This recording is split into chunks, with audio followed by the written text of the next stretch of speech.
The year is 2011. I want to watch this. 4chan versus Mexico's most dangerous cartel. The year is 2011, and the Los Zetas Cartel is one of the most powerful organizations in the modern world. Known for their brutalness, this Mexican cartel had been responsible for numerous massacres, wiping out whole villages of people. From lavish drug kingpins to even a human trafficking ring, Los Zetas is filled with highly trained individuals, many of whom were former members of Mexico's special forces. At this point, Los Zetas owned about a third of Mexico, along with many— How do you guys know about this? How do you guys know about this? There's no way you guys have heard about this cartel. Paid off politicians and businessmen. They even had a web of taxi drivers who would feed them information so they could keep tabs on where their enemies were located. Los Zetas used their immense power and wealth to stay in the shadows, hidden from the public view. Because of this, the Los Zetas cartel felt truly invincible. However, they would soon be thrust into the spotlight when 4chan's hacker group Anonymous declared war. But before we get to that, our story goes back around 1 year prior, at the end of 2010. During this period, Anonymous was massive. They were well known and respected by almost everyone around the world. The only people that didn't respect Anonymous were the evil individuals and organizations that were deathly afraid of them. But those are stories for another time. Anyways, Anonymous decided to launch something called Operation Paperstorm, and they even released a video alongside it, explaining their goal to the public. The original video is quite long, so I'll only play the important parts. Greetings, citizens of the world. We are Anonymous. I want to talk to you about an important topic, or rather, an important change.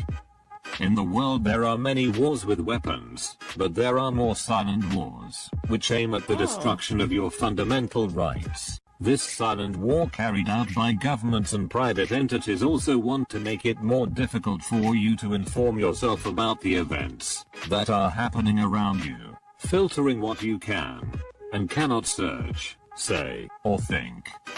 This is not only a waste of government money, but they also mess with the basics and freedom of the internet by trying in every way to privatize and censor information, websites and the free thought and word of the people. Anonymous, this is a revolution, and it's time to make a change. A change, no matter how small we can make it grow. This is an idea and you can't kill an idea, so take your mask, take to the It's kind of like in that movie V for Vendetta. street, and go public flyers, posters, stickers and spread them throughout your city. Come and participate in the event. Anonymous felt that the information today was being censored and manipulated before it reached the public. Big corporations, governments, and even bad actors were doing everything in their power to spread their agendas, and it was getting to the point where it was affecting one of the last places of free speech, the internet. Because of this, Anonymous called upon people from all around the globe to partake in Operation Paperstorm, which aimed to spread awareness of the problem and even expose the corruption that is happening every day. A website was created to officially kick off the event so that users could download the original flyers and even share pictures of their art. The flyers detailed what everyone was expected to do. The plan was that on December 18th, 2010, users would take— Do you guys think they hired a graphic artist for this? And a video editor to edit together the thread? to the streets and post pictures of anything they wanted to tell the world. So no one would get caught. They would all wear masks and strike in the middle of the night. When the world would wake up the next morning, they would see all the flyers and posters that members of Anonymous spread. It was perfect. Wow. At the end of the day, Operation Paperstorm was extremely open-ended, and Anonymous just wanted to rise up together to stop the suppression of free information. So 4chan's Anonymous began printing out the flyers.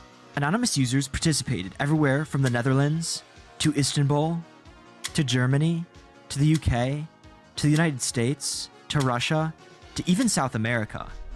Operation Paperstorm was quite literally a global movement, and even though none of these Anonymous users knew each other, and they all probably had different backgrounds and upbringings, for that night, they were all united for a common cause. Anonymous did everything from exposing billionaires to recruiting more people, to even displaying brave individuals in history, showing defiance against the system.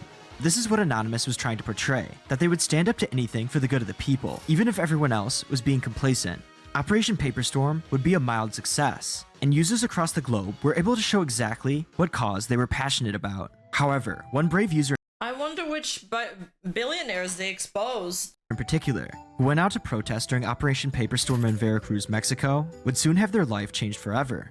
Not much is known about who this individual is, but one thing is for sure, they printed out flyers that the Los Zetas didn't like at all. So in the midst of Operation Paperstorm, while this member of Anonymous was posting these flyers, they were kidnapped by the Los Zetas cartel. Whoa. Anonymous would soon find out that one of their members was missing, and they were not going to let this slide easily, especially since the Los Zetas cartel encapsulated everything that Anonymous thought was wrong with the world. And so it began. On October 6, 2011, about 10 months after Operation Paperstorm, Anonymous released a video on YouTube directed to the leaders of the Los Zetas cartel. The original video is in Spanish, but I found an English version that was released alongside it. Anonymous from Veracruz, Mexico, and the world, we want you to know that a member has been kidnapped when he was doing Paperstorm in our city. We demand his release. We want the Army and the Navy to know that we are fed up with the criminal group Zetas, who have concentrated on kidnapping, stealing and blackmailing in different ways. One of them is charging every honest and hard-working citizen of Veracruz who busts their ears working day after day to feed their families. We are fed up with taxi drivers, commanders and police Zetas officers of Xalapa, Cordoba, Orizaba, Nogales, Rio Blanco and Camarones, who are chickens and have made themselves the most loyal servants of these assholes. For the time being, we will not post photos or the names of the taxi drivers, the journalists or the newspapers, nor of the police officers, but if needed, we will publish them including their addresses, to see if by doing so the government will arrest them. We cannot defend ourselves with a weapon, but if we can do this with their cars, houses, bars, brothels and everything else in their possession, it will not be difficult. We all know who they are and where they are. You made a huge mistake by taking one of us. Release him. And if anything happens to him, you will always remember this upcoming November 5th. Knowledge is free. We are Anonymous. We are Legion. We do not forgive. We do not forget. Wait and see. Wait, they're kind of fighting them with information. It's like the new age. I wonder if it's gonna work out. I'm curious to see. Dude, this is what happens when Fortune puts the work to try to help somebody. Maybe they can make something happen? Anonymous was furious that one of its members was captured by Los Zetas. Because of Okay. this, they threatened to publicly release the names and addresses of the cartel supporters unless they safely released their captured But in Mexico, that doesn't really work. Why? Because of corruption? member. And they had until November 5th, about a whole month, to do so. If Anonymous released this information, it would absolutely cripple the cartel and would leave many of the members exposed to Mexico's federal government. This video sent shockwaves across Mexico, and people from all around the world were interested to see what would happen next. Anonymous then started the hashtag OPCartel on Twitter, which stood for Operation Cartel. They then waited for a response from Los Zetas. And waited, and waited. But after a few weeks, Los Zetas didn't respond to Anonymous, so they decided to release their first leak. They posted a website exposing the first member of Los Zetas, a man named Gustavo Rosario Torres, who was a Mexican government official at the time. A few years prior, he was accused of receiving $200,000 from a cocaine deal, and Anonymous not only confirmed this, but accused him of being completely bought out by the cartel.